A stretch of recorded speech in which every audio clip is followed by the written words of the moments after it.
Hello everyone, welcome to career mentors. और हम physics की क्लास स्टार्ट कर रहे हैं और एसएल का लेक्चर है ये। ठीक है, तो अभी हम एसएल पे चार एक्सरसाइज बना चुके हैं। आज की एक्सरसाइज जो रहेगी वो इलेक्ट्रिक फील्ड पे बेस्ड रहेगी। ठीक है, आपको इलेक्ट्रिक फील्ड निकालनी होगी ड्यू टू पॉइंट चार्ज। एक चीज़ और मैं पहले ही बता चुका हूँ, फिर ध्यान रखें कि इलेक्ट्रिक फील्ड मतलब मैं इलेक्ट्रिक फील्ड इंटेंसिटी की ही बात कर रहा हूँ। इलेक्ट्रिक फील्ड इंटेंसिटी, भाई इंटेंसिटी, ठीक है। और ई से डिनोट करते हैं इसको, तो कंफ्यूज नहीं होना। और किसकी वजह से? पॉइंट चार्जेस की वजह से। पॉइंट चार्ज अगर एक प्लस क्यू चार्ज रखा हुआ है तो याद रखें, अगर आर डिस्टेंस दूर इससे इलेक्ट्रिक फील्ड पूछे इस पॉइंट पे कितना होगा, इस ए पॉइंट पे, तो ई ए का जो मैग्नीट्यूड होगा वो कितना होगा? होगा के क्यू बाय आर स्क्वायर। ठीक है, और ये माइनस क्यू के चार्ज की वजह से भी आर डिस्टेंस दूर पूछा कि भाई ये बी पॉइंट पे कितना होगा। ठीक है, तो ई बी का मैग्नीट्यूड भी कितना होगा? ई बी का मैग्नीट्यूड भी के क्यू बाय आर स्क्वायर होगा। तो फिर फ़र्क क्या है?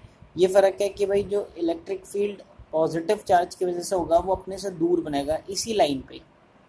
ये जो लाइन है ना, joining the points and charge, इसी लाइन के क्रॉस होगा बट अपने से अवे होगा। और इसमें क्या होगा? इसी लाइन को ज्वाइन करते हैं बट इसी लाइन के टूवर्ड्स द चार्ज होगा। ठीक है, अगर मैं एग्जांपल के साथ इलेक्ट्रिक फील्ड लिखूं, मान लो ये मेरे को दे रखा है आर वेक्टर।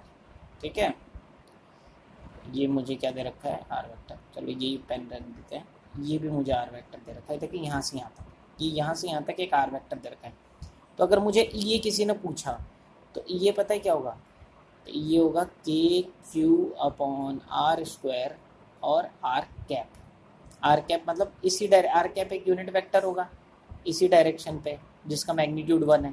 बस वो जितने मैग्नीट्यूड का वेक्टर चाहिए इतने मैग्नीट्यूड का चाहिए ना मुझे इसी डायरेक्शन में, तो ये लिख दिया। अच्छा, इसको मैं ऐसे भी लिख सकता था, ध्यान रखें ये हमने पढ़ा हुआ है कि के क्यू अपॉन आर क्यूब, और अगर आर वेक्टर लगाऊंगा तो क्यूब हो जाएगा। सेम ई बी अगर मुझसे वेक्टर पूछे किसी ने तो मैग्नीट्यूड तो K Q upon are square आ जाएगा। बट अगर मैं आर कैप लगाता हूँ तो ये वेक्टर आर कैप की डायरेक्शन में नहीं है, उसके अपोजिट है, तो माइनस लग जाएगा। देखो आर कैप की डायरेक्शन तो इस डायरेक्शन में है, बट अपना जो ये ई बी वैक्टर है वो तो इस डायरेक्शन में। ई बी की डायरेक्शन क्या है? ठीक है, वो तो इस डायरेक्शन में, लेफ्ट डायरेक्शन में ई बी ये बनाया मैंने, तो याद रखें ये। और सेम अगर आर वेक्टर की फॉर्म में लिखेंगे तो K Q upon R cube, R vector और माइनस लग जाएगा। ठीक है, तो बहुत इजी सी चीज़ें बताइए ये। उसमें ये भी है कि हो सकता है कि एक दो पॉइंट चार्जेस नहीं है, बहुत सारे पॉइंट चार्जेस हैं, तो उनकी वजह से भी आपको इलेक्ट्रिक फील्ड निकालेंगे तो हम कौन सा प्रिंसिपल लगा देंगे? Superposition principle. ठीक है, यानी मोर देन जितने भी वेक्टर्स है उनका एडिशन कर देंगे प्रिंसिपल। यानी अगर जितने भी हमारे पास वेक्टर है तो ई नेट का फॉर्मूला क्या होगा? ई नेट का फॉर्मूला होगा E1 E2, जितने भी इलेक्ट्रिक फील्ड बनेगी सबका वेक्टर एडिशन। याद रखें ये वेक्टर एडिशन होगा, ध्यान रखें। तो अगर डायरेक्शन अपोजिट होगी तो प्लस माइनस भी लग जाएगा उसके बाद मैग्नीट्यूड के केस में। चलें तो स्टार्ट करते हैं एक्सरसाइज को। ठीक है, चले मैं इसको थोड़ा सा रब कर दूं। चलिए रब कर दिया और सीधे क्वेश्चन पर पहुंचते हैं। तो क्वेश्चन पे देखते हैं हम। क्वेश्चन हमारे पास एक मिनट, मैं एक्सरसाइज खोल देता हूँ। हमारे पास एक्सरसाइज खुल गई है। अच्छा, एक चीज़ ध्यान रखें, ये जो मेरे पास एक्सरसाइज है उसमें एक पेज कम है, मतलब ये जो मेरे पास स्कैन कॉपी है तो ये 40 से यहाँ पे क्वेश्चन चालू हो रहा है। तो अभी हम यहीं से स्टार्ट करेंगे। अगर आगे भी कुछ क्वेश्चन होंगे तो बड़ा इजी होगा। ये ऊपर मेरे को देख रहा है कुछ आंसर तो लिखा हुआ है बट इसका क्वेश्चन नहीं है, क्योंकि ये ऊपर जो पेज है वो एक कम है। देखो ये जो पेज स्टार्ट हो रहा है, ये यहाँ पे पेज जो है ये मेरे पास 29 है, और 29 के बाद सीधे 31 है, यानी बीच में एक 30 वाला पेज गायब है। तो होंगे कुछ न्यूमेरिकल, हम यहीं से 40 क्वेश्चन से स्टार्ट करते हैं। थोड़ा फास्ट करेंगे क्योंकि लेक्चर नहीं तो बहुत लंबा हो जाता है और मेरे को लगता है कि बच्चे जनरली उस पर फिर फोकस नहीं करते हैं। और ये न्यूमेरिकल क्लास सबसे इंपॉर्टेंट है क्योंकि सारे कंसेप्ट जो हैं चैप्टर से रिलेटेड वो इस न्यूमेरिकल क्लास से ही बनते हैं। ठीक है, तो आप कोशिश करें कि इस न्यूमेरिकल क्लास पे ज़्यादा से ज़्यादा ध्यान दें। चलिए ध्यान दें। तो 2 पॉइंट चार्जेस हैं, एक +16 म्यू कूलम का और एक -9 म्यू कूलम का। 8 सेंटीमीटर की दूरी पे हैं, आपको क्या निकालना है, determine the position of a point eight which resultant field is 0। ठीक है, 16 माइनस 9 और 8 सेंटीमीटर। चलिए सॉल्व करते हैं। तो क्या बोल रहे हैं यहाँ पे कि दो चार्ज है, एक तो है +16 म्यू कूलम का, ठीक है, और एक चार्ज है -9 म्यू कूलम। एक पॉजिटिव चार्ज है, ये Q1 है और ये Q2 है, एक पॉजिटिव और एक नेगेटिव। अच्छा, दोनों के बीच की डिस्टेंस कितनी है? दोनों के बीच की जो डिस्टेंस है वो है 8 सेंटीमीटर।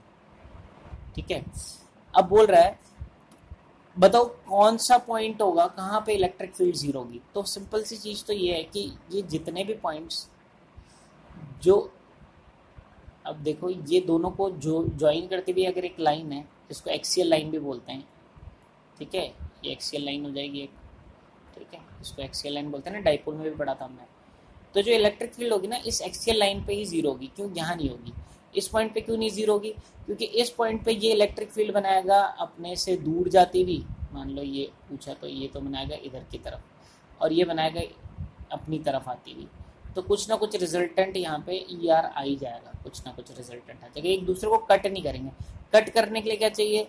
एक इलेक्ट्रिक फील्ड इधर बनाए और एक इलेक्ट्रिक फील्ड इधर बनाए। ठीक है, तो मेरे को ये समझ में आ गया, ठीक है, कि भाई ये तो कहीं, ये सिर्फ ये वाले पॉइंट की बात नहीं कर रहा, कहीं पे भी आप देखोगे, ठीक है, आप कहीं पे भी आप देखोगे तो नहीं मिलेगा आपको। ठीक है, तो ये जो मिलेगा एक्सियल में मिलेगा। एक्सियल पे भी ध्यान रखें कि किन किन पॉइंट्स में मिलेगा। सेंटर, ये जो इन दोनों के बीच में देखो, टोटल ये एक्सियल लाइन 3 पार्ट में डिवाइड होगी। ये फर्स्ट पार्ट, ये बीच वाला सेकंड पार्ट और ये थर्ड पार्ट। अब देखते हैं इन तीनों में क्या तीनों जगह मिलेगा या किसी एक पार्ट में मिलेगा, किसी 2 पार्ट में मिलेगा। पहले मैं सेकंड पार्ट की बात करता हूँ। जैसे सेकंड पार्ट में एक पॉइंट ले लिया, यहाँ पे कोई P पॉइंट ले लिया। P पॉइंट पे बताओ ये Q1 किस डायरेक्शन में इलेक्ट्रिक फील्ड बनाएगा? तो राइट डायरेक्शन में बनाएगा, क्योंकि Q1 एक पॉजिटिव चार्ज अपने से दूर डायरेक्शन बनाएगा इधर की तरफ। और ये -9 म्यू कूलम है, माइनस है यहाँ पे, ठीक है, छुप गया है, आपको ध्यान रखना। ये नेगेटिव चार्ज है, नेगेटिव चार्ज अपनी तरफ बनाएगा। इन नेगेटिव चार्ज अपनी तरफ बनाएगा, यानी E2 अगर मान लो नेगेटिव चार्ज ने बनाया, तो E2 की वैल्यू भी किस तरफ होगी? E2 की वैल्यू इधर की तरफ, यानी दोनों ही ऐड हो जाएंगे। तो क्या ये एक दूसरे को ख़त्म कर पाएंगे? नहीं ख़त्म पाएंगे, यानी इस एरिया में भी इलेक्ट्रिक फील्ड 0 नहीं मिलेगी, कहीं पे भी नहीं मिलेगी। तो सेकंड पोर्शन पे यहाँ तो आंसर नहीं आएगा। ठीक है, चलो बात करते हैं फर्स्ट पोर्शन की। फर्स्ट पोर्शन को देखते हैं। फर्स्ट पोर्शन में देखते हैं यहाँ पे इलेक्ट्रिक फील्ड 0 बनेगी, तो चांस लगते हैं यहाँ पे। ठीक है, यहाँ पे एक P पॉइंट लेते हैं। अब P पॉइंट पे देखो +16Q किस डायरेक्शन में, म्यू कूलम किस डायरेक्शन में इलेक्ट्रिक फील्ड बनाएगा? इस डायरेक्शन में बनाएगा। ठीक है, E1 इस डायरेक्शन में बनाएगा। अच्छा, और -9 म्यू कूलम अपनी तरफ बनाएगा, यानी E2 इस डायरेक्शन में बनाएगा। तो ये एक दूसरे को ख़त्म कर सकते हैं, E1 E2, तो इधर चांसेस हैं। बट यहाँ पे भी मैं बोल रहा हूँ इलेक्ट्रिक फील्ड 0 नहीं होगी। अब ये मैं किस बिहाफ पे बोल रहा हूँ, तो इधर देखो, इन दोनों चार्जेस में से Q1 और Q2 में से बड़ा चार्ज कौन सा है? 16 म्यू कूलम। ठीक है, अब 16 म्यू कूलम बड़ा चार्ज है। ये पॉइंट जितने भी होंगे, यहाँ पे P1 लिया, इसकी डिस्टेंस देखो यहाँ से कितनी है, मान लो कुछ भी डिस्टेंस है x। तो मेरे को बताओ ये -9 म्यू कूलम कितने डिस्टेंस दूर होगा? -9 कूलम थोड़ा सा और ज़्यादा डिस्टेंस दूर होगा। समझ में आ रहा है? इस डिस्टेंस पे होगा, यहाँ पे होगा। ठीक है, 8 + x होगा। तो भाई ये जो इलेक्ट्रिक फील्ड बनाया, अच्छा ये कितनी इलेक्ट्रिक फील्ड बनाएगा 16 म्यू कूलम? तो ये बनाएगा K × 16/x²। ये होगा हमारा E1। ठीक है, और E2 कितना होगा? E2 होगा हमारा K × 9/x + 8²। तो ऑब्वियसली ये वाला E1 बड़ा होगा, E2 तो हमेशा छोटा ही होगा। पहली चीज़ तो रीज़न ये कि ये 9 है और ये 16 है, न्यूमरेटर में इसका बड़ा है। दूसरा, डिनोमिनेटर इस वाले का बड़ा है, तो डिनोमिनेटर बनोवन से E2 हमेशा, तो E2 कभी भी E1 के बराबर नहीं आ पाएगा, हमेशा E1 बड़ा होगा। तो E1 E2 के बड़ा होगा, तो यहाँ पे भी इलेक्ट्रिक फील्ड कभी 0 नहीं आएगी। तो अभी हम एनालाइज कर रहे हैं, क्वेश्चन को सॉल्व करना बात की बात है, मैं आपको एनालाइज करना बता रहा हूँ। ठीक है, तो आप दिमाग लगा सकते हैं और आगे के क्वेश्चंस में आपको दिक्कत नहीं होगी। थर्ड केस में मैं अगर इधर पॉइंट देखता हूँ, इस पॉइंट पे बताओ मान लो +16 म्यू कूलम किस डायरेक्शन में इलेक्ट्रिक फील्ड बनेगा? E1 तो इस डायरेक्शन में बनेगा +16 कूलम। और E2 किस डायरेक्शन में बनेगा? E2 बनेगा इस डायरेक्शन में, ठीक है। तो इधर भी चांसेस हैं कि वो 0 हो सकता है और यहीं पे इलेक्ट्रिक फील्ड 0 मिलेगा, ठीक है। अब यहाँ क्यों मिलेगा, यहाँ वो दिक्कत नहीं है, यहाँ इसलिए दिक्कत नहीं होगी क्योंकि यहाँ से अगर मान लो ये पॉइंट ही लेता हूँ मैं, ये P, तो यहाँ से ये डिस्टेंस मान लो मैंने कितनी मान ली, ये x मान ली। अब x डिस्टेंस कम है और ये भी कम है, ठीक है। तो जो E2 जो होगा वो कितना होगा, E2 होगा K 9/x², ठीक है। और इसकी डिस्टेंस +16 म्यू कूलम की डिस्टेंस कितनी होगी इस पॉइंट से यहाँ तक, तो वो होगी x + 8।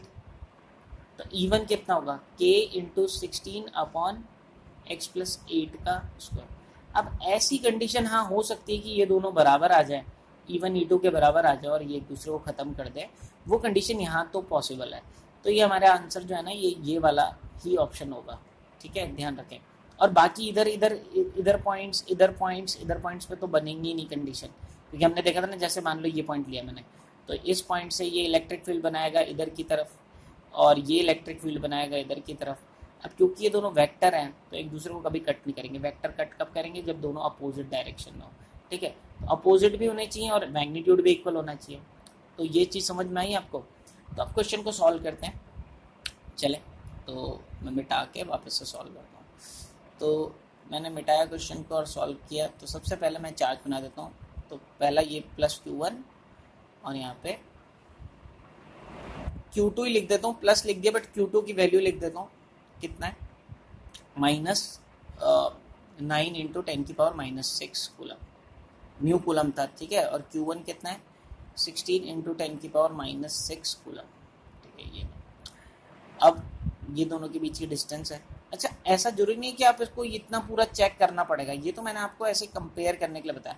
आप लेट कर सकते हो कि यहाँ पे कोई पॉइंट है, वहाँ पे इलेक्ट्रिक फील्ड 0 है, अपने आप आंसर आपके पास आंसर आ जाएगा। या आप यहाँ पे भी लेट कर सकते हो, लेफ्ट में भी ले सकते हो पॉइंट की, यहाँ पे 0 मान लिया मैंने। जरूरी नहीं कि आपको पहले x ये P पॉइंट को यहीं लेना पड़ेगा। जैसे मैं जो क्वेश्चन सॉल्व करता हूँ, ठीक है, देखो मैं इस क्वेश्चन को करूँगा, मैं यहाँ लेट कर लेता हूँ, ठीक है, यहाँ लेट कर लेता हूँ। बुक में यहाँ बीच में कहीं लेट करा हुआ है, और राइट में लेट कर दूंगा तो बहुत ही अच्छा रहेगा, वो तो बहुत ही ईजी रहेगा। बट मैं लेट यहाँ करता हूँ, मैं बोलता हूँ कि P एक पॉइंट है यहाँ से x डिस्टेंस दूर, जहाँ पे इलेक्ट्रिक फील्ड 0 है, ठीक है, लेट कर लिया मैंने। अब बताओ Q1 इलेक्ट्रिक फील्ड किस डायरेक्शन में बनाएगा, इस डायरेक्शन में। तो E1 का मैग्नीट्यूड क्या होगा, ये E1 मान लिया मैंने। तो E1 का मैग्नीट्यूड क्या होगा, E1 का मैग्नीट्यूड होगा K × Q1 मतलब 16 × 10⁻⁻6 अपॉन x², ठीक है। ये आ गया मेरे पास E1। अच्छा, E2 क्या होगा, E2 जो है वो इसके अकॉर्डिंग आएगा कि भाई ये वाले Q2 जो बनाएगा E2 बनाएगा इधर की तरफ। अच्छा, ये डिस्टेंस कितनी है यहाँ से यहाँ तक, तो क्या ये 8 + x हो जाएगी, 8 + x। तो बताओ E2 का मैग्नीट्यूड कितना होगा, E2 का मैग्नीट्यूड होगा K × 9 × 10⁻⁻6 अपॉन, अब 0.08 लगा देता हूँ, -x का होल स्क्वायर, ठीक है। 0.08 क्यों लगाया मैंने, क्योंकि सेंटीमीटर में दिया हुआ है, ठीक है, मीटर में कन्वर्ट करेंगे। अब ध्यान रहे, जो इधर पे जो नेट इलेक्ट्रिक फील्ड होगी E नेट, ये जो भी होगा, ठीक है, वो E नेट कितना होगा, जो भी बनेगी E नेट जो भी बनेगी, हो सकता है राइट साइड में बने या लेफ्ट साइड में ना, मुझे नहीं पता। तो वो E नेट क्या होगा, सुपर पोजिशन प्रिंसिपल लगा दिया मैंने, E नेट हो जाएगा E1 + E2। अब याद रखें कि वेक्टर्स हैं तो आपको विद डायरेक्शन काम करना पड़ेगा। तो मेरे को एक बात बताओ, राइट साइड को अगर मैं वेक्टर को पॉजिटिव ले लूँ, अगर राइट साइड को, ये आपके ऊपर होता है, जरूरी नहीं है, बट हम जनरली ले लेते हैं क्वेश्चन के अकॉर्डिंग। तो अगर जब मैं मैग्नीट्यूड निकालूंगा, ध्यान रखो मैग्नीट्यूड रखूंगा, E1 का वैल्यू रखूंगा, तो E1 की वैल्यू जब रखूंगा तो E1 की वैल्यू रखूंगा मैं नेगेटिव और E2 की वैल्यू रखूंगा पॉजिटिव। क्यों, E2 की डायरेक्शन तो इस डायरेक्शन में, E2 तो इधर की तरफ है, और E1 किस डायरेक्शन में, इस डायरेक्शन। तो E1 की वैल्यू क्या रखूंगा, E1 की वैल्यू रखूंगा नेगेटिव, यानी -K × Q, यानी 16 × 10⁻⁻6 अपॉन x²। और E2 की वैल्यू मैंने पॉजिटिव रखी, तो +K × 9 × 10⁻⁻6 अपॉन 0.8 - x का होल स्क्वायर। अच्छा, एक गड़बड़ बच्चों को ये लगती है कि वो क्या करते हैं कि यार ये -9 पुट कर देते हैं, तो जरूरी नहीं, वो तो डायरेक्शन देखने के लिए हमने किया था, ठीक है। आपको मैग्नीट्यूड निकालते टाइम ये चीज़ें पुट नहीं करनी चाहिए। और ई नेट आना कितना चाहिए, 0, इलेक्ट्रिक फील्ड 0 आना चाहिए, ये पॉइंट चाहिए था ना हमको। चलो अब इस वाले को मैं राइट साइड भेज देता हूँ, तो क्या हो जाएगा, k into 16 into 10⁻⁻6 upon x square equals to k into 9 into 10⁻⁻6 upon 0.08 plus x का होल स्क्वायर। तो इससे हम इसको काट देंगे, k से हम k को काट देंगे। अब देखो ये सिचुएशन आ गई, मैं नेक्स्ट पेज पे लिखता हूँ, ठीक है। तो सिचुएशन हमारे पास क्या आई, तो 16 अपॉन एक्स स्क्वायर बराबर आ गया हमारे पास 9 अपॉन 0.8 माइनस एक्स का होल स्क्वायर। अब लोग क्रॉस मल्टीप्लाई मत कर देना, नहीं तो क्वाड्रेटिक इक्वेशन बनेगी और सॉल्व करने में दिक्कत होगी। तो हम क्या कर लेते हैं, स्क्वायर रूट ले लेते हैं बोथ साइड। तो अच्छा काम ये कि हम स्क्वायर रूट लेते हैं। स्क्वायर रूट लेंगे तो 16 का स्क्वायर कितना हो जाएगा, स्क्वायर रूट 4 और इधर x, ठीक है। और इधर कितना आ जाएगा 3 और यहाँ कितना आ जाएगा 0.08 माइनस एक्स।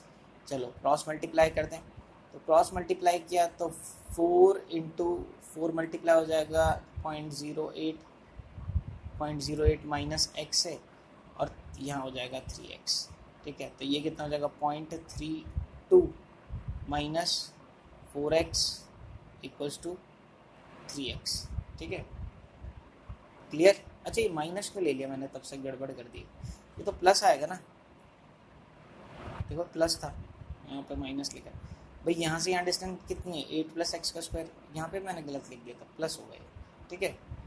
बहुत बच्चों के दिमाग में भी चल रहा होगा कि माइनस को लिख दिया, कई बार हो जाती है मिस्टेक, ठीक है। और वीडियो क्लासेस में पता भी नहीं चलता कि आप जो मिस्टेक करते हो थोड़ा लेटर ऑन पता चलता है, ठीक है। प्लस होगा तो ये हो गया, तो ये प्लस हो गया, तो ये हो गया प्लस, ठीक है। अब क्या करेंगे, 4x को उधर भेज देता हूँ, ठीक है। तो माइनस एक्स इक्वल्स टू 0.32 आ जाएगा, और यानी x इक्वल्स टू -0.32, यानी कितना आंसर आया 32 सेंटीमीटर। ये तो मीटर में आ गया, तो x कितना आ गया -32 सेंटीमीटर। अब माइनस का मतलब क्या है, देखो मैंने इस डायरेक्शन को x को इस डायरेक्शन में लिया था पॉजिटिव, माइनस मतलब वो इधर नहीं होगा, ठीक है। माइनस मतलब वो इधर होगा, कितनी दूर यहाँ से 32 सेंटीमीटर दूर, यानी यहाँ से कितना दूर, इस चार्ज से 24 सेंटीमीटर दूर। तो आंसर क्या होगा, यहाँ से 24 सेंटीमीटर, ठीक है, समझ में आ रहा है, यहाँ से 24 सेंटीमीटर दूर होगा, ठीक है। अच्छा कुछ बच्चे ये भी करेंगे कि इसके बाद एक ऑप्शन और है कि भाई जब स्क्वायर रूट करते हो तो ज़रूरी नहीं है कि एक प्लस ही आएगा, हमेशा प्लस माइनस दोनों आते हैं, तो आगे वो माइनस भी लगा देंगे, -3/0। तो आप ये भी कर सकते हो, दो आंसर भी हो सकते हैं, देखते हैं, चेक करते हैं। क्रॉस मल्टीप्लाई किया तो यहाँ तो हो गया 4 इंटू 0.08 प्लस एक्स, और यहाँ क्या हो गया 3x, ये हो गया 0.32 plus 4x equals to 3x, ठीक है। -3x, थोड़ी यहाँ माइनस था तो -3x और ये -3x, ठीक है। चलो इसको इधर भेज देते हैं -3 को, तो 4x plus 3x equals to -32, यानी 7x इक्वल्स टू मतलब प्लस पॉइंट माइनस में आ जाएगा नहीं, हाँ माइनस, ये माइनस आएगा, ठीक है। यानी x की वैल्यू कितनी होगी -0.32/7, ठीक है। ऑलमोस्ट कितना हो गया माइनस में, अगर मैं इसको डिवाइड करूं तो 7 4 जा 28 होता है, तो माइनस में 0.4 और कुछ आएगा, मतलब 28 हो गया और 4 और आ गया, तो आप ये लिख लो 7 5 जा 35, ये ले लो 0.45 माइनस में 0.45, ठीक है 0.45, इतना मीटर आ गया। यानी सेंटीमीटर में मैं निकालूं तो सेंटीमीटर में आ रहा है -4.5 सेंटीमीटर। अब देखो ये आंसर नहीं हम लेंगे, क्यों नहीं लेंगे, क्योंकि यहाँ से -4.5 मतलब वो तो कोई पॉइंट यहाँ कहीं होगा, यहाँ से 4.5 सेंटीमीटर दूर कहाँ है, -4.5 सेंटीमीटर दूर पॉइंट यहाँ होगा। तो ये जो x की वैल्यू आपकी जो आई है 0.32/7, ये हम कंसिडर नहीं करेंगे, क्योंकि इस पॉइंट पे तो इलेक्ट्रिक फील्ड कभी जीरो हो ही नहीं सकती, ये तो हमने स्टार्टिंग में बात कर ली। तो आपका सिर्फ एक ही आंसर होगा, वो है Q2 से 24 सेंटीमीटर दूर, और Q1 से 32 सेंटीमीटर दूर। ठीक है, थोड़ा ज़्यादा टाइम ले लिया, वो इसलिए लिया क्योंकि इनिशियल क्वेश्चन है। आगे वाले क्वेश्चन में मैं इतना एक्सप्लेन नहीं करूँगा क्योंकि एक बार समझ में आ गया तो बाद में इतनी दिक्कत नहीं होगी। चलिए तो नेक्स्ट क्वेश्चन पे चलते हैं। तो ये क्वेश्चन हो गया हमारा, ठीक है। और इसमें हमने देखा तो आंसर आ जाएगा, 2 आंसर आ रहे हैं, देखिए इन्होंने भी सॉल्व किया। इन्होंने जो है वो बीच में मान लिया पॉइंट, ठीक है। आप चाहो तो यहाँ पे भी ले सकते हो राइट साइड में, वो तो सबसे इजी पड़ेगा, आपको इजीली सॉल्व हो जाएगा। और ये आंसर आ गया 32/7 और 32/7 नहीं आ सकता आंसर, तो आप can not, electric field can not be 0, तो हेंस x इक्वल्स टू 32 ही आंसर है। तो 24 सेंटीमीटर माइनस 9 म्यू कूलम से। चलिए नेक्स्ट क्वेश्चन आ गया। तो 2 पॉइंट चार्जेस दे रखे हैं हमको, एक दे रखे है Q1 जो कि है plus 0.2 coulomb and Q2 plus 0.4 coulomb, और उनके बीच की डिस्टेंस क्या है 0.1 मीटर अपार्ट। इतनी डिस्टेंस पे आपको इलेक्ट्रिक फील्ड निकालनी है मिड पॉइंट पे, और एक पॉइंट पे जो कि Q1 Q2 से कितनी डिस्टेंस है 0.05 मीटर Q2 से। यानी समझ में आ रहा है आपको कि ये Q1 ये बना हुआ भी है डायग्राम, यहाँ पे देखो ये हमारा पेन पे नहीं काम कर रहा है, अच्छा वाइट आ गया था। तो ये Q1 रखा हुआ है यहाँ पे, ये Q2 रखा है। अब सॉरी यहाँ नहीं है Q2,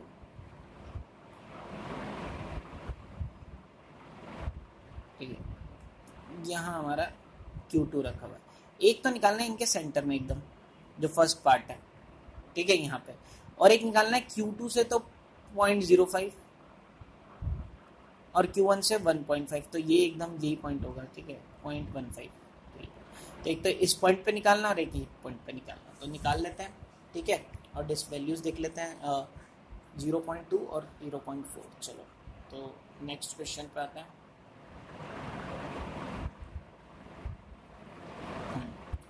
तो एक चार्ज रखा हुआ है यहाँ पे Q1 और एक चार्ज रखा हुआ है Q2, ठीक है। Q1 की वैल्यू है 0.2 म्यू कूलम है क्या, नहीं सर 0.2 कूलम है, ठीक है, प्लस 0.2 प्लस 0.4 प्लस 0.2, और Q2 भी पॉजिटिव ही है और प्लस 0.4 कूलम आ गया, ठीक है।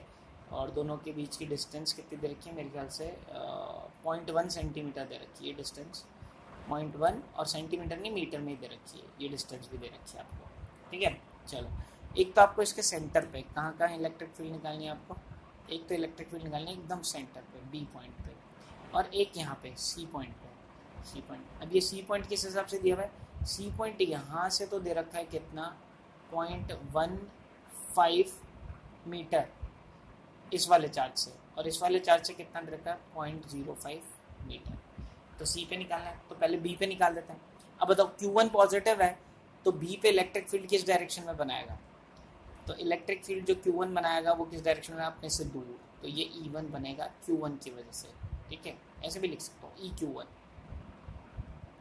और Q2 की वजह से इलेक्ट्रिक फील्ड वो किस डायरेक्शन में बनेगी, क्योंकि Q2 पॉजिटिव है तो इस डायरेक्शन में बनेगी। अच्छा अब मुझे पता है वैसे आंसर जो आएगा वो किस डायरेक्शन में आएगा।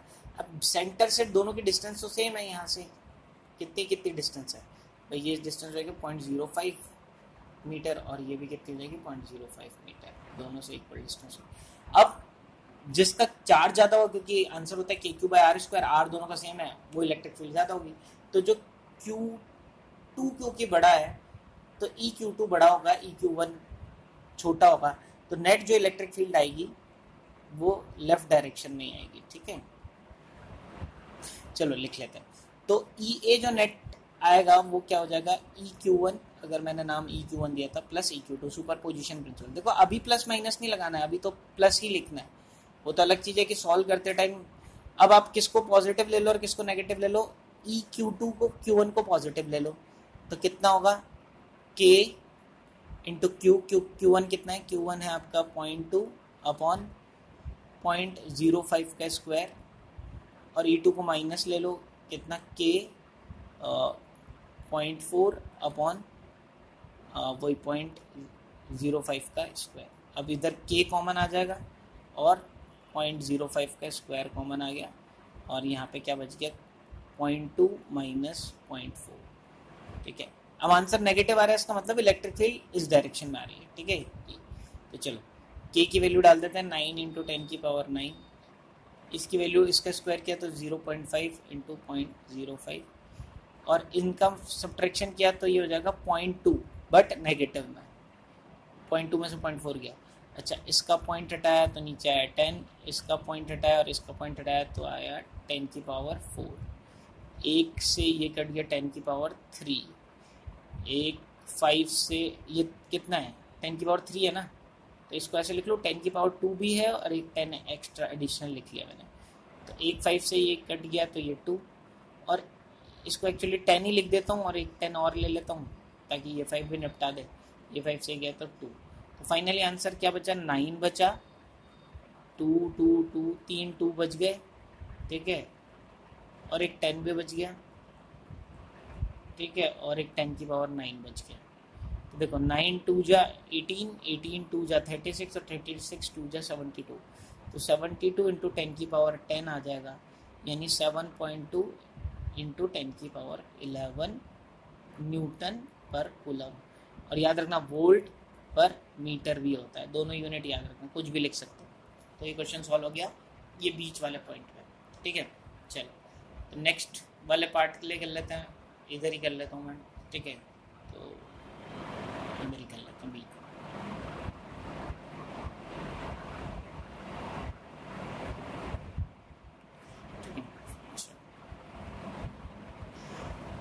तो सी पे निकालना है, सी पे बताओ Q2 किस डायरेक्शन में इलेक्ट्रिक फील्ड बनाएगा, इस डायरेक्शन में, ठीक है, तो ई Q2 हो गया। और Q1 किस डायरेक्शन में बनाएगा, Q1 बनाएगा, Q1 भी इसी डायरेक्शन में बनाएगा, ई Q1। तो नॉर्मल ऐड हो जाएंगे दोनों और फाइनली इलेक्ट्रिक फील्ड निकालेंगे, तो ई नेट, ठीक है, इस बार कितना जगह वही लगाएंगे, ई Q1 प्लस ई Q2। अब ये आपकी मर्जी है, सेम नाम नहीं लिखने चाहिए जनरली, क्योंकि जब ई Q1 ई Q2 इनका नाम है, बट क्योंकि नेक्स्ट पार्ट कर रहे हैं तो हमने नेक्स्ट पार्ट में वो चेंज वही नाम रख लिए वापस। अच्छा, तो ई Q1 की वैल्यू कितनी हो जाएगी, ई Q1 की वैल्यू हो जाएगी k इंटू 0.2 अपॉन डिस्टेंस कितनी होगी 0.15 का स्क्वायर, ठीक है, और ये भी प्लस में ही आएगा तो k इंटू 0.4 अपॉन 0.05 का स्क्वायर, ठीक है। अब आप सॉल्व कर लेना, ये k कॉमन ले लेना और सॉल्व कर लेना 0.2 अपॉन 0.15 का स्क्वायर प्लस 0.4 अपॉन 0.05 का स्क्वायर, बस इसको सॉल्व करना है, ठीक है। तो इसके आगे मैं करा नहीं रहा, ऑब्वियसली आप कर लोगे, तो ये क्वेश्चन हो गया। चलिए नेक्स्ट क्वेश्चन पे जाते हैं। तो नेक्स्ट क्वेश्चन,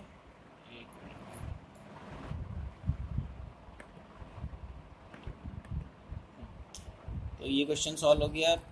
पहले जो आपका आंसर है वो हमने देख लिया, जो हमने निकाला था 7.2 देखो यहाँ पे आ रहा है इंटू 10 की पावर 11 न्यूटन पर कूलम, और इसको आप सॉल्व कर लेना है, ये यहाँ पे आ गया, सॉल्व करके ये 1.52 इंटू 10 की पावर 12 न्यूटन पर कूलम आ जाएगा। और किस डायरेक्शन में आएगा, AP के लॉन्ग, यानी ये राइट वाली डायरेक्शन में, इसी डायरेक्शन में आएगा। और यहाँ वाला किस डायरेक्शन में था, लेफ्ट वाली डायरेक्शन में, तो अलॉन्ग BP यानी कौन सी, सॉरी अलॉन्ग BO, तो ये BO मतलब यहाँ से यहाँ लेफ्ट की तरफ, ठीक है। तो ये डायरेक्शंस के बारे में थोड़ा सा ध्यान रखें। चलिए तो नेक्स्ट क्वेश्चन करते हैं।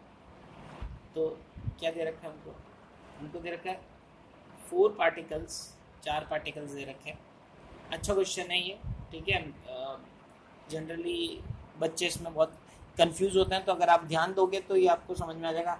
ये है इजी बट समझ में नहीं आता बच्चों को। देखो एक रेगुलर पॉलीगन दे रखा है, और कौन सा पॉलीगन है, पेंटागन। याद रखें जो मैं अभी बताने वाला हूँ आपको एक चीज़, यहाँ पे इस क्वेश्चन को करने से पहले, कोई सा भी रेगुलर पॉलीगन हो, कोई सा भी रेगुलर मतलब समझ में आता है ना, जिसकी साइड्स बराबर होती है, साइड्स इक्वल होती है। पॉलीगन मतलब जो भी कम से कम 2 साइड्स का क्लोज फिगर होगा, इक्वल साइड्स होते हैं, उनको बोलते हैं। यानी रेगुलर पॉलीगन कौन सा हो गया, सबसे छोटा रेगुलर पॉलीगन हो गया इक्विलेटरल ट्राइंगल, फिर स्क्वायर या रोम्बस जो भी आपने लिया, ठीक है। फिर आपका वैसे तो स्क्वायर ही लेंगे, रोम्बस नहीं लेंगे। फिर आपका ये पेंटागन हो गया, रेगुलर पेंटागन, सारी साइड्स बराबर होनी चाहिए, ठीक है। और फिर आपका हेक्सागन, रेगुलर हेक्सागन बोलेंगे, रेगुलर पॉलीगन होना चाहिए। ठीक है, समझ में आ गया। अच्छा, इनके सेंटर पे कभी भी इलेक्ट्रिक फील्ड निकालोगे, जैसे ट्राइंगल का सेंटर होता है सेंट्रॉइड, ठीक है, तो इक्विलेटरल ट्राइंगल के सेंट्रॉइड में इलेक्ट्रिक फील्ड कितना होगा, 0, हमेशा याद रखना। स्क्वायर के अगर सब जगह चार्ज सेम पड़े तो सेम, इधर भी क्यू चार्ज है, इधर भी क्यू चार्ज है, इधर भी क्यू चार्ज है, अगर आपके वर्टेक्स में सेम टाइप के चार्जेस पड़े हों, सेम टाइप के चार्ज होने जरूरी है, नेगेटिव भी नहीं, अगर हो तो या तो तीनों नेगेटिव हो, अगर हो तो या तो तीनों पॉजिटिव हो। जब इस टाइप के चार्जेस पड़ेंगे तो सेंट्रॉइड पे इलेक्ट्रिक फील्ड कितना होगा, 0। सेम अगर चारों चार्जेस सेम से हों, ठीक है, यहाँ पे तो सेंट्रॉइड पे इलेक्ट्रिक फील्ड कितना होगा, 0। सारे चार्जेस यहाँ पे एक जैसे हों, ठीक है, तो इस सेंटर पे इलेक्ट्रिक फील्ड 0। याद रखें, अगर चार्जेस एक जैसे हैं तो इलेक्ट्रिक फील्ड सेंटर पे 0 होता है, ये हमेशा आपको ध्यान रखना है। तो इस क्वेश्चन में हम ये वाली प्रॉपर्टी का इस्तेमाल करेंगे, ठीक है। अब क्वेश्चन क्या है, क्वेश्चन ये है कि आपके यहाँ पे एक रेगुलर पेंटागन है, अब मैं अपने हिसाब से बना रहा हूँ, ये कुछ इस टाइप से कोई है, और यहाँ पे क्या है, आपके 4 चार्जेस रखे हुए हैं वहाँ पे, 5 वर्टेक्स है बट चार्ज आपके कितने, 4 ही रखे हुए। अब वो 4 आप कहीं पे भी रख लो, मान लो आपने यहाँ, और चारों चार्ज एक जैसे हैं, क्यू क्यू इधर क्यू और इधर क्यू, मान लो मैंने ऐसे बना दिया, ये 4 चार्जेस रखे हुए हैं। आपको सेंटर पे इलेक्ट्रिक फील्ड निकालनी है इन 4 चार्जेस की वजह से, कि यहाँ पे इलेक्ट्रिक फील्ड कितनी होगी, ठीक है, समझ में आया क्या। और एक चीज़ दे दी, क्योंकि रेगुलर है तो सेंटर से सबकी डिस्टेंस सेम होगी, सबकी डिस्टेंस कितनी है, ए, ये भी डिस्टेंस कितनी है, ए, ये भी डिस्टेंस कितनी है, ए, ये भी डिस्टेंस कितनी है, ए, और ये भी डिस्टेंस कितनी है, ए। तब अब यहाँ पे क्या है ना, वेक्टर्स सॉल्व करना थोड़ा टफ हो जाएगा आपके, ठीक है।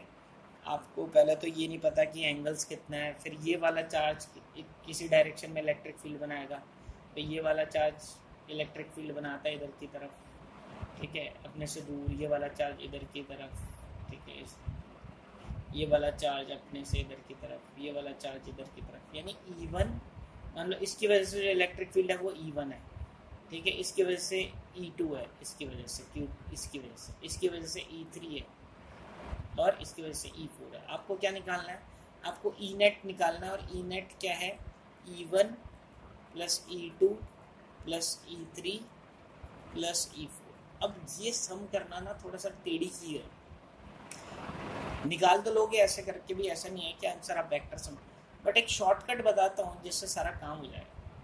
अच्छा, अगर मान लो यहाँ पे भी कोई चार्ज रखा होता Q, तो इलेक्ट्रिक फील्ड कितनी होती, 0। अच्छा, Q भी कुछ इलेक्ट्रिक फील्ड बनाता है इस तरफ, E5, तो मुझे ये पता है कि तब इलेक्ट्रिक फील्ड कितनी होती, 0। 0 क्या होती, E1 plus E2 plus E3 plus E4 plus E5। भाई पांचों का सम की वजह से इलेक्ट्रिक फील्ड बनेगी ना, और उसका सम 0 होगा। मुझे क्या निकालना, मुझे तो ये निकालना है, तो ये चीज़ निकालनी ना मुझे तो ये चारों का सम निकालना, मुझे तो ये निकालना है, और मुझे क्या पता है इन पांचों का सम 0 है, तो इससे मुझे क्या पता चल गया कि भाई E1 plus E2 plus E3 plus E4 plus E5 जो है, E4 तक ही लो, इक्वल्स टू क्या, माइनस E5 हो जाएगा क्या, मैंने इस E5 को उधर भेज दिया, तो ऑब्वियसली इन चारों से जो रिजल्ट निकलेगा वो अकेला E5 उनके बराबर होगा।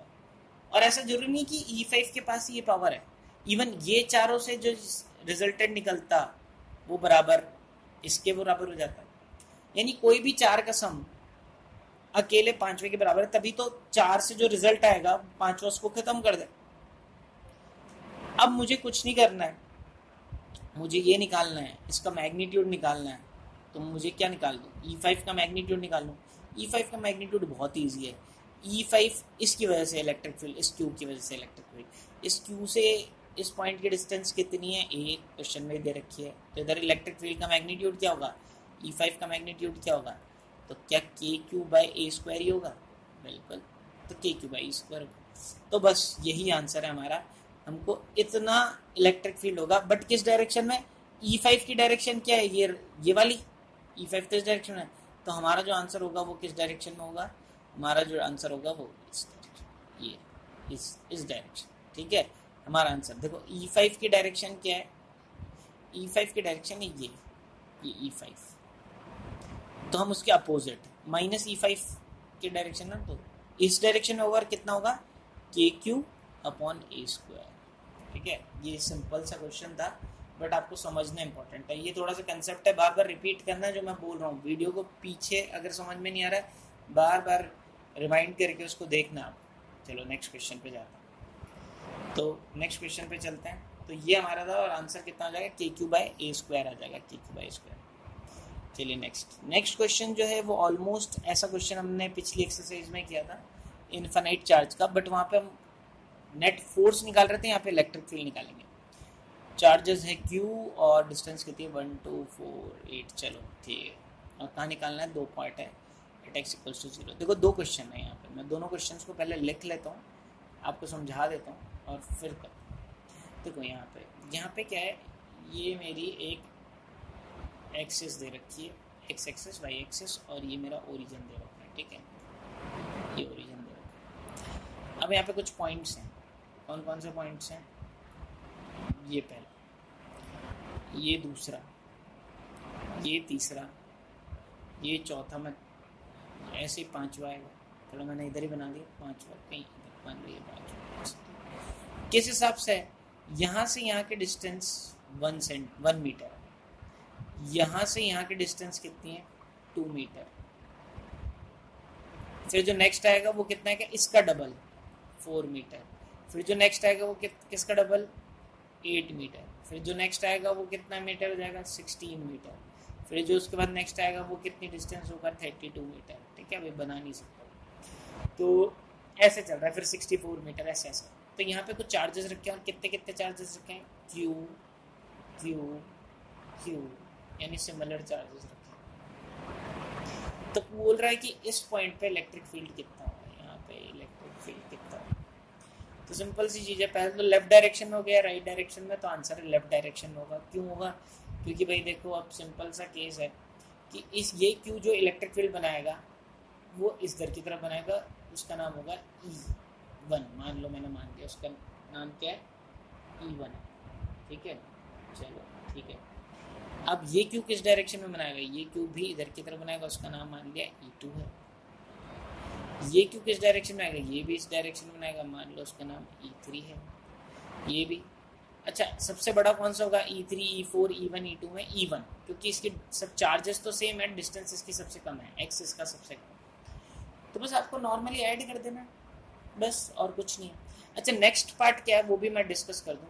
नेक्स्ट पार्ट ये कि जो चार्जेस हैं, क्योंकि मैंने क्वेश्चन पढ़ लिया, आप लोग भी पीछे करके पढ़ लेना, वो अल्टरनेटिवली अलग अलग मैग्नीट्यूड की, मतलब अल्टरनेटिवली ये पॉजिटिव है तो ये नेगेटिव है, ये प्लस Q, ये प्लस Q, अगले वाले क्वेश्चन में यहाँ माइनस Q, फिर प्लस Q, फिर माइनस Q, फिर प्लस Q, फिर माइनस Q। दोनों केसेस में हमको आंसर निकालना है। प्लस Q माइनस Q में क्या फ़र्क पड़ेगा कि ये वाला पॉजिटिव लेंगे E1, E2 बनेगा इस डायरेक्शन में, तो E2 को नेगेटिव लेना पड़ेगा। अगर आप लेफ्ट डायरेक्शन को पॉजिटिव लेते हो तो राइट डायरेक्शन को नेगेटिव लोगे, ठीक है। फिर E3 आपका पॉजिटिव, E4 आपका इस तरफ, E4 इसकी वजह से, माइनस Q तो अपनी तरफ बनाएगा, ठीक है, समझ में आया। तो इस पॉइंट पर अलग अलग इलेक्ट्रिक फील्ड्स बनेंगे, सबका एडिशन करते हैं। पहले फर्स्ट केस निकालते हैं। फर्स्ट केस तो बहुत ही सिंपल है, ऑलमोस्ट आपने पहले भी कर रखा है, ठीक है। तो क्या करो, निकाल लो। तो पहले वाले चार्ज के ई नेट कितना हो जाएगा, ई नेट हो जाएगा E1 plus E2 plus E3, ठीक है, E3 E4 से लेके E इन्फिनिटी, ठीक है। अच्छा अगर मैं बात करूँ E1 की, तो क्या वो KQ अपॉन 1 का स्क्वायर आएगा, E2 क्या हो जाएगा KQ अपॉन 2 का स्क्वायर, E3 क्या होगा KQ अपॉन 4 का स्क्वायर, फिर KQ अपॉन 8 का स्क्वायर, ऐसे चलता जाएगा, ठीक है। फिर KQ अपॉन 16 का स्क्वायर, और ऐसे चलता जाएगा। अगर मैं देखूँ तो KQ तो मैंने कॉमन ले लिया, ये हो गया 1 का स्क्वायर, ये हो गया 1/4, ये हो गया 1/16। ऐसा क्वेश्चन हमने पिछली एक्सरसाइज में किया था, ये 64 हो जाएगा सर, ठीक है, और ये 256। और ये चलता जाएगा। क्या ये एक जीपी नहीं है इन्फिनाइट नंबर की? जीपी क्यों?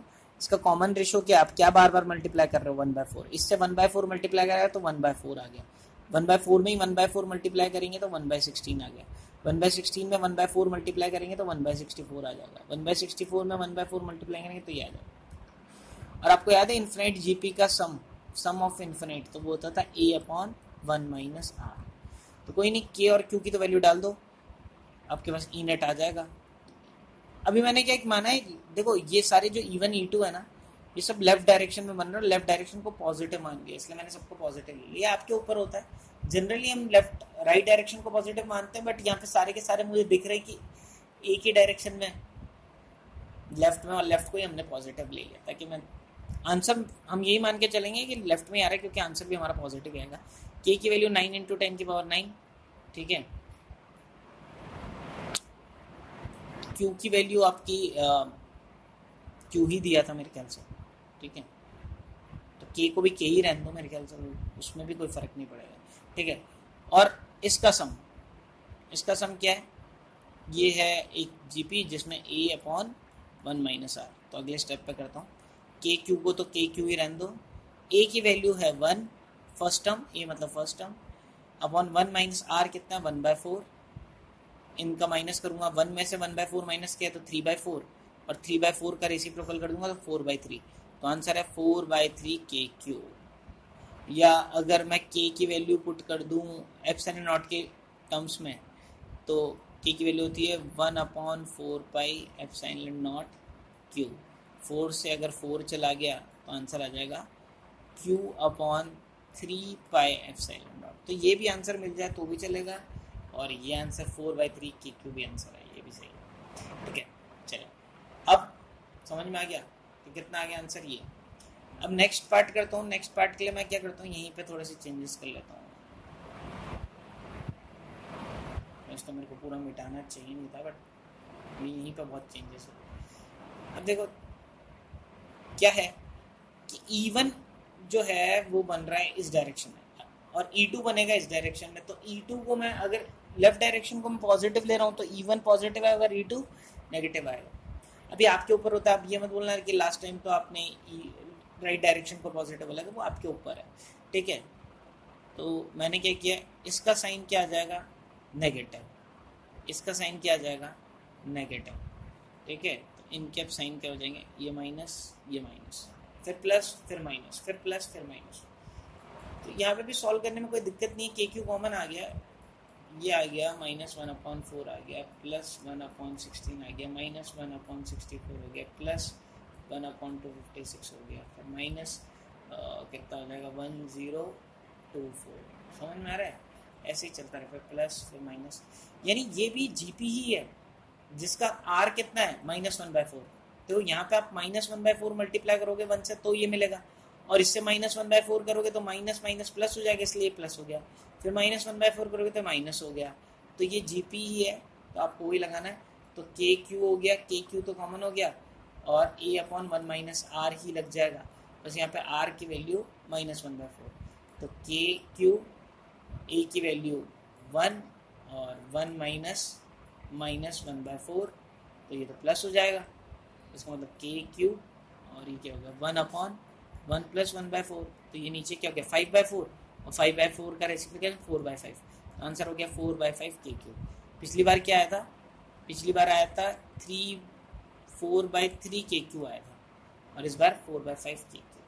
अच्छा, चाहे तो वही के की वैल्यू पुट कर सकते हो आप, तो भी सॉल्व कर सकते हो। 4/5 के की वैल्यू 1/4 पाई एप्सिलॉन नॉट, ठीक है, और क्यू 4 से 4 कट कर सकते हो, तो आंसर आ जाएगा 1/5 Q/पाई एप्सिलॉन, ठीक है। ये क्लियर? तो ये क्वेश्चन भी सॉल्व हो गया। तो नेक्स्ट क्वेश्चन पे चलते हैं। तो देखिए यहाँ पे इन्होंने किस हिसाब से कर रखा है, इन्होंने वो Q वाले टर्म्स में कर रखा है। तो पहला 4/3 के क्यू आएगा, तो ये Q 3 पाई एप्सिलॉन नॉट, और नेक्स्ट था 4/5 के क्यू, ठीक है। तो यहाँ पे वही के की वैल्यू डाल रखी है। चलिए नेक्स्ट क्वेश्चन एनसीईआरटी का क्वेश्चन है। 2 point charges Q1 and Q2 minus, एक तो है प्लस 10⁻⁻8 कूलम और एक है माइनस, तो एक ये डाइपोल हो गया एक तरीके से, और कितने डिस्टेंस में 0.1 मीटर पर। बट इसको डाइपोल की तरह नहीं करेंगे क्वेश्चन को। Calculate the electric field at a point A B C as shown in the figure. Figure में दे रखा है ए बी सी, उधर निकालना। तो देखो थोड़ा सा इमेज थोड़ी सी खराब है, ठीक है, तो समझा देता हूँ। यहाँ पे ये चार्ज पड़ा है, ये देखो ये प्लस पड़ा है हमारे पास, प्लस 10⁻⁻8, और यहाँ पे पड़ा है माइनस 10⁻⁻8 कूलम। तो एक पॉजिटिव और नेगेटिव चार्ज पड़ा है। डिस्टेंस भी दे रखी है दोनों के बीच की, कितनी, 0.1 मीटर, ठीक है। अब ये तो वही वैसे हो गया, सेंटर पे हो गया, यहाँ से 0.05 मीटर और यहाँ से भी 0.05 मीटर। एक तो इस पॉइंट पे निकालना है। दूसरा ये बी पॉइंट, यहाँ से तो थोड़ी डिस्टेंस कम हो गई, ठीक है, और यहाँ से ज़्यादा होगी। और तीसरा ये इक्वेटोरियल पॉइंट पे, दो तो एक्सियल पॉइंट पे निकाल दिए, एक तो सेंटर पे निकाल दिया और इक्वेटोरियल पॉइंट पे, इस पॉइंट पे यहाँ से भी 0.1 और यहाँ से भी 0.1, ठीक है, निकाल। बट यहाँ पे आप ये वाला फॉर्मूला नहीं लगाना, वो भी लगा सकते हो। अगर ये देखो यहाँ से इन दोनों के बीच की डिस्टेंस कितनी है, इन दोनों के बीच की डिस्टेंस है 0.1, ठीक है, ठीक है। एल कितना है अपना ये, और ये कितना है डिस्टेंस, ये भी ज़्यादा दूर नहीं होगा क्योंकि ये 0.1 है। तो जो आप लगाते हो ना यहाँ पे KP/R3, वो ध्यान रखना, वो तब लगाते हो जब आपका ये जो R जो है ना, R काफ़ी बड़ा होता है किससे, X से। X क्या है, यहाँ से यहाँ की डिस्टेंस, ठीक है, तब आप लगाते हो, ठीक है। या R ये डिस्टेंस है, R जो है ये, और X क्या है, X ये, सॉरी उल्टा बोल दिया, R ये और ये X ये। बट यहाँ पे तो ये ऑलमोस्ट बराबर से, ऑलमोस्ट इतना कोई डिफरेंस नहीं है ज़्यादा। तो ये वाला, या यहाँ पे आप 2kP/R³ नहीं लगा सकते, ठीक है। आप एक फॉर्मूला निकाला था वो यूज़ कर सकते हो, इससे पहले जो यूज़ किए फॉर्मूला, ठीक है। अब वो याद भी नहीं होंगे आपको बिना उसके, कोई दिक्कत नहीं है, हम इसको नॉर्मली सॉल्व करते हैं। चलिए मैं पेज पे चलता हूँ, और वैल्यूज़ हमने देख लिए, प्लस माइनस और गैप ये हो गया। चलो, तो यहाँ पे हमको दे रखा है एक प्लस 10⁻⁻8 कूलम, और एक यहाँ पे दे रखा है माइनस 10⁻⁻8 कूलम। एक पॉजिटिव चार्ज और एक नेगेटिव चार्ज। दोनों के बीच की डिस्टेंस कितनी है, 0.1 मीटर, ठीक है, दोनों 0.1 मीटर की डिस्टेंस पे। तो आपको निकालना है पहले तो 3 पॉइंट्स पे। वो 3 पॉइंट्स कौन कौन से हैं? पहला पॉइंट तो इसके सेंटर पे, जिसको ए नाम दे दिया। दूसरा पॉइंट यहाँ पे पड़ेगा इसके एक्सियल पे, यहाँ पे ये बी पॉइंट है। ये किस हिसाब से कि यहाँ से इसकी डिस्टेंस है 0.5 मीटर, ठीक है। और एक यहाँ पे है इक्वेटोरियल पे, ठीक है, यहाँ पे सी पॉइंट। और सी पॉइंट के लिए भी डिस्टेंस क्या दे रखी है, ऐसे कुछ दे रखी है 0.1 मीटर और 0.1 मीटर। चलो सॉल्व करते हैं। तो पहले ए पॉइंट के लिए निकालते हैं। ए पॉइंट के लिए बताओ, ये पॉजिटिव चार्ज ए पॉइंट पे किधर की तरफ इलेक्ट्रिक फील्ड बनाएगा, तो ये बनाएगा इधर की तरफ E1। और ये नेगेटिव चार्ज भी इधर की तरफ बनाएगा E2। अच्छा, E1 का मैग्नीट्यूड बताओ कितना है। E1 का मैग्नीट्यूड K। अच्छा, इस चार्ज को मैं Q बोल देता हूँ और इसको माइनस Q बोल देता हूँ। तो क्या KQ/ ये वाली डिस्टेंस आ जाएगी, और मान लो इस डिस्टेंस को x बोल दिया भी, और ये भी x ही होगी क्योंकि मिड पॉइंट है। तो क्या KQ/x² होगा, क्या होगा? और क्या E2 भी KQ/x² ही होगा क्या? E2 भी KQ/x² होगा। तो मेरे को पता चल गया E1 और E2 के मैग्नीट्यूड क्या है, बराबर। और इन दोनों को फिर क्या मान लेता हूँ, E। तो वो कैलकुलेशन कम करने के लिए मैं करता हूँ। तो फाइनली जो नेट इलेक्ट्रिक फील्ड होगी E नेट, वो क्या होगी, E1 + E2, और दोनों को पॉजिटिव ले लूँ यानी +E, यानी कितना हो जाएगा 2E। तो 2E हो गया, और E की वैल्यू पुट कर दो, कितना है KQ/x²। अब Q और X की भी पुट कर दो, तो 2, K की वैल्यू 9 × 10⁹। Q कितना 10⁻⁻8, और X कितना 0.05 का स्क्वायर। आप सॉल्व कर दो, इजी सी कैलकुलेशन है। ये कट हो जाएगा तो ये 10 बच जाएगा, इसका स्क्वायर भी कर दो। चलो सॉल्व ही कर देते हैं। तो E नेट जो फाइनली मैग्नीट्यूड आएगा वो कितना आएगा, तो आएगा 2 × 9 × 10/0.05 × 0.05, ये दोनों हटाया तो 10 की पावर 4 ऊपर आ गया, तो इससे ये कट गया तो ये 2 आ गया। एक 10 और ले लेते हैं, ये 10 की पावर 3 कर लो, 10, तो इससे ये कट गया तो ये 2 हो गया। तो ये कितना गया, 2 × 9 × 2 × 2 × 10 की पावर 3। ऐसा कुछ हमने अभी पहले भी किया था। 18 और ये 72 आया था × 10 की पावर 3, तो ये आ जाएगा 7.2 × 10 की पावर 4 न्यूटन पर कूलम। ठीक है, समझ में आ गया। तो पहला आंसर तो ये हो गया। नेक्स्ट, ठीक है, नेक्स्ट करते हैं। ये मैं मिटा देता हूँ यहाँ पे।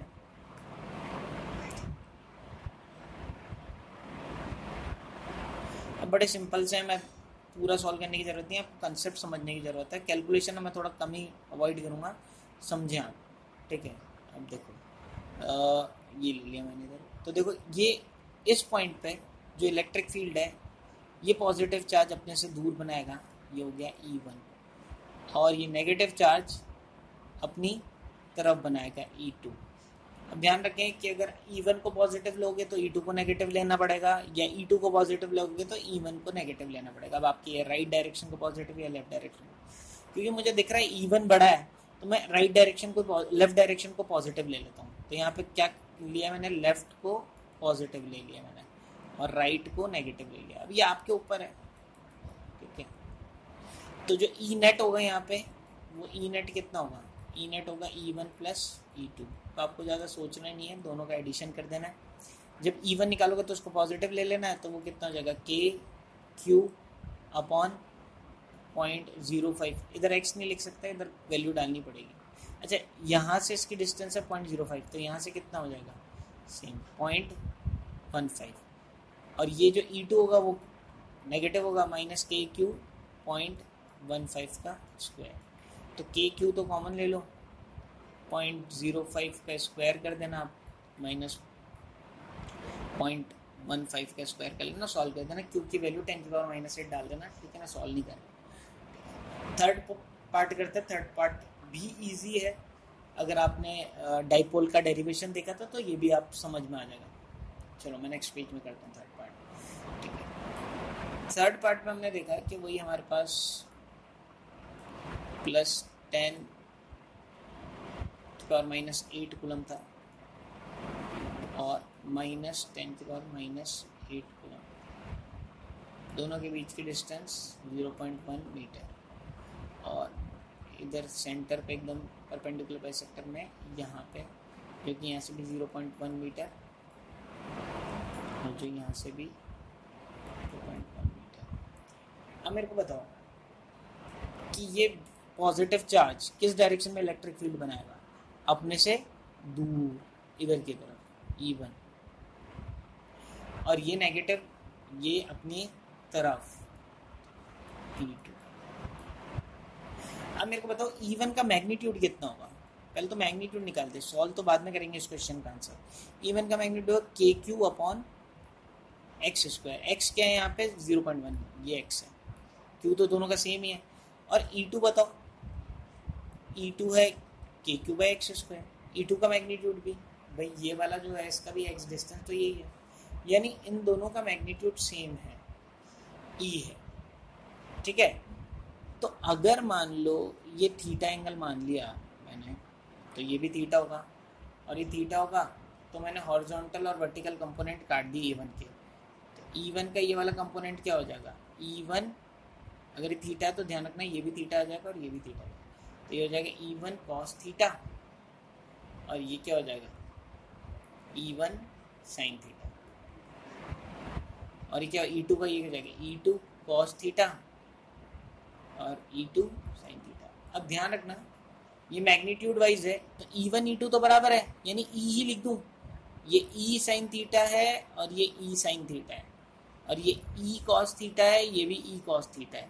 क्योंकि ये अपोजिट डायरेक्शन में, तो E sin थीटा ने E sin थीटा को निपटा दिया, तो फाइनली जो E नेट होगा वो राइट डायरेक्शन में आएगा, और कितना होगा 2E cos थीटा। 2 की जगह 2 डालो, E की जगह KQ/x² डालो, और cos थीटा की जगह cos थीटा क्या हो गया, बेस ये बेस कितना 0.05 अपॉन हाइपोटेनस कितना है 0.1। ठीक है, चलो सॉल्व करते हैं। तो बस तो आप खुद सॉल्व कर दोगे, बस मैं वैल्यूज़ डाल रहा हूँ, सॉल्व आप खुद कर देना। के की वैल्यू 9 इंटू 10⁻9, क्यू की वैल्यू 10⁻−8, ठीक है। ये तो आ ही गया पॉइंट। एक्चुअली ये देखे तो 1/2 ही हो गया ना, इसका डबल है तो 1/2 हो गया, ठीक है। और एक्स स्क्वायर यानी 0.1 का स्क्वायर, तो सॉल्व करते हैं और इजी क्वेश्चन था। तो हमारे यहाँ पे क्वेश्चन सॉल्व हो गए। यहाँ पे 43rd वाला भी, लेक्चर काफ़ी लंबा हो गया है। अभी कितने क्वेश्चन बाकी हैं, आगे पहुँच गए शायद। अच्छा, एक तरीका और भी जैसे इन्होंने सॉल्व कर रखा है, वो भी बहुत अच्छा तरीका है। आप ये तरीका अपनाओगे, एक तरीका और अपना सकते हैं। भाई ये ट्राइंगल है, थीटा तो मुझे पता है ना कितना है, थीटा तो मेरे पास सबसे 60 है, क्योंकि इक्विलेटरल ट्राइंगल बन गया। ये भी कितना हो गया, 60 है, ठीक है। देखो इससे भी आंसर वही आएगा जो अभी मैं कर रहा हूँ, 60 है 60 है, तो ये कितना हो गया, ये एंगल 60 और ये एंगल 60, यानी टोटल कितना हो गया। हालांकि बुक ने पूरा ऐसा नहीं किया है, बट मैंने आपको शॉर्टकट बता रखा है। तो ये टोटल हो गया 120 डिग्री, और ये ई है और ये भी ई है, दोनों का मैग्नीट्यूड। मैंने आपको बताया था दो फोर्सेस जिनके बीच का एंगल 120 डिग्री है। अगर ये एफ है मैग्नीट्यूड वाइज और ये भी एफ है, और दोनों के बीच में 120 डिग्री का एंगल है, तो याद रखें रिजल्टेंट भी कितना होता है, एफ। यानी आंसर कितना आएगा, ई ही आ जाएगा। अब देखो ई ही तो आ रहा है हमारे पास, ई कितना था, k3/x²। तो ये देखो ये cos थीटा कितना आ रहा है, 1/2, 2 से 2 कट गया, तो ये क्या है, ये तो k, ये क्या है q, और ये क्या x²। तो आंसर ई ही मिलेगा k3/x², ठीक है। तो कैसे सॉल्व करो, कंसेप्ट्स बनाने हैं, इसलिए हमको थोड़ा सा इन क्वेश्चंस को थोड़ा सा फोकस करना है, ठीक है। इसलिए मैं आपको वापस से लेके जाता हूँ और समझाता हूँ, ठीक है। लेक्चर ऑलमोस्ट अभी 1 घंटे के पास पहुँचने वाला है, ऑलमोस्ट हो गया है। 45, 46 और 47 3 न्यूमेरिकल्स हैं। मेरे को लग रहा है कि इसमें भी टाइम लगेगा, और इनमें से भी कुछ क्वेश्चन उठा लेंगे एक्सरसाइज में से 1-2, ठीक है। तो नेक्स्ट लेक्चर में मैं इसको कवर करता हूँ, और नेक्स्ट लेक्चर जल्दी आएगा, अभी थोड़ा मतलब नेक्स्ट कल ही आ जाएगा, ठीक है। तो अभी लेक्चर को यहीं छोड़ते हैं। Thank you.